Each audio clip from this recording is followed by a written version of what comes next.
নমস্কার বন্ধুরা, আজকে আপনাদের একটা মাছের রেসিপি করে দেখাবো। তার জন্য আমার লাগবে যে জিনিসগুলো সেগুলো আমি রেডি করে নিয়েছি। প্রথমে লাগবে মাছ, আমি 4 পিস নিয়েছি, রুই মাছ নিয়েছি, আপনারা চাইলে কাতলাও নিতে পারেন। আর আদা, কাঁচা লঙ্কা কুচি কুচি করে নেবেন।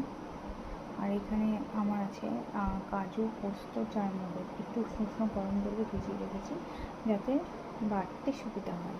আর নিয়েছি পেঁয়াজ, আর ওদিকে দিয়েছি শুকনো লঙ্কা, লবঙ্গ, এলাচ, দারচিনি, আর তার সঙ্গে নিয়েছি একটু চিনি, কারণ এই সবজিটা একটু মিষ্টি মিষ্টি হবে। এই যে শুকনো লঙ্কার গুঁড়ো, কাশ্মীরি লঙ্কার গুঁড়ো, আর নিয়েছি পরিমাণ মতন লাগবে নুন, আর লাগবে একটু জিরের গুঁড়ো, আর সর্ষের তেল পরিমাণ মতো।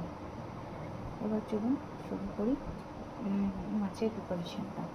প্রথমে সব কিছু বেটে নিলাম, যেটা কাজু, তার মধ্যে আদা, লঙ্কা, পোস্ত ছিল, সেগুলো বেটে নিলাম। একবারে মিহি পিসবেন যাতে দানা দানা না থাকে, নাহলে টেস্টটা ভালো হবে না, খেতে ভালো লাগবে না। এবার চলুন কড়াইটা প্রথমে গরম করে নিয়েছি। এবার সর্ষের তেল দিচ্ছি, সর্ষের তেল পরিমাণ মতন মাছ ভাজার জন্য যেরকম লাগবে দিয়ে মাছের মধ্যে প্রথমে আমি লবণ মাখিয়ে রেখেছিলাম, এখন একটু হলুদ মাখিয়ে নিলাম। ভালো করে মাখিয়ে নেবেন যাতে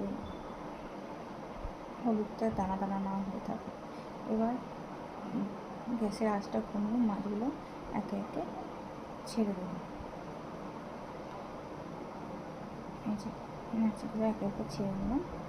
এবার যখন মাছ ভাজবেন তখন মাছের গ্যাসটা জোরেই দিবেন, বাড়িয়ে দেবেন। এই দেখুন আমার মাছ ভাজা হয়ে গেছে।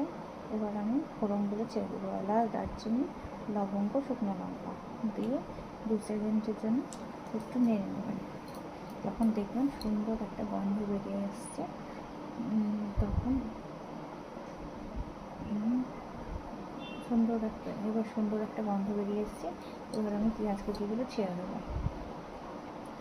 একটু আঁচটা কমিয়ে দিলাম যাতে পেঁয়াজটা পুড়ে না যায়, এবং সেই জন্য এবার নেড়ে নিচ্ছি। এবার আমি অল্প করে নুন দিয়ে দেবো যাতে পেঁয়াজটা সিদ্ধ হয়ে যায়, নরমও থাকে। আবারও নেড়ে নেবো। এবার আমি মশলাগুলো দিয়ে দিলাম, যেটা বাটা মশলা ছিল সেই বাটা মশলাটা দিয়ে দিলাম।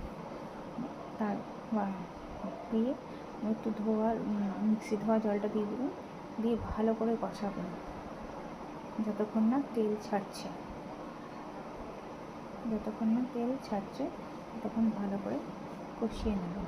তারপরে লঙ্কার গুঁড়ো, একটু জিরের গুঁড়ো, কাশ্মীরি লঙ্কার গুঁড়ো, জিরের গুঁড়ো দিয়ে দেবেন, দিয়ে আবারও কষাবেন।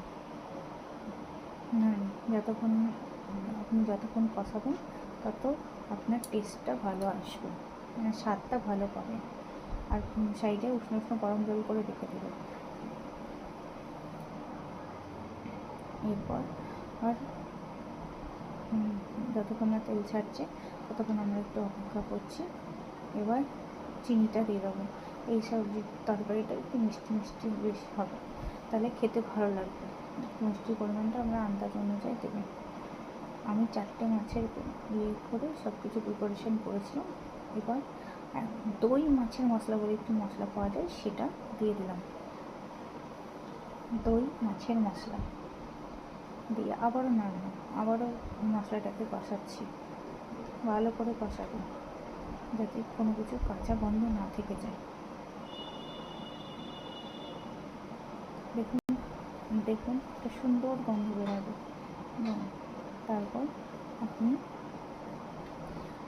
পরিমাণ মতন জল দিয়ে দেবেন। এই যে আমি পাশে উষ্ণ গরম জল করে দিয়েছিলাম, দিয়ে আমি জল দিয়ে দিলাম। তারপর আবারও নাড়বেন যতক্ষণ না সবজিটা গ্রেভিটা ফুটছে। তারপর আপনি এখানে মাছগুলো ছেড়ে দেবেন।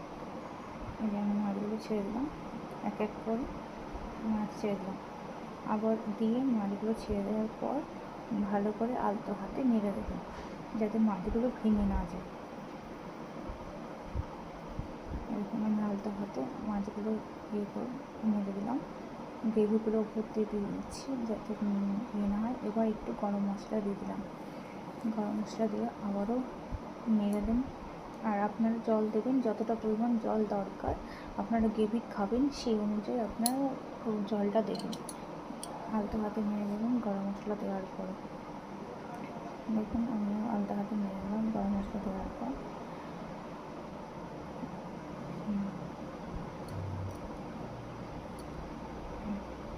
গরম মশলাটা নাড়বেন ভালো করে যাতে মিশে যায়। এবার আপনারাই এইটার নাম দিন, যে আমি কোনো নাম দিতে পারিনি, আপনারাই নাম দিন। ধন্যবাদ।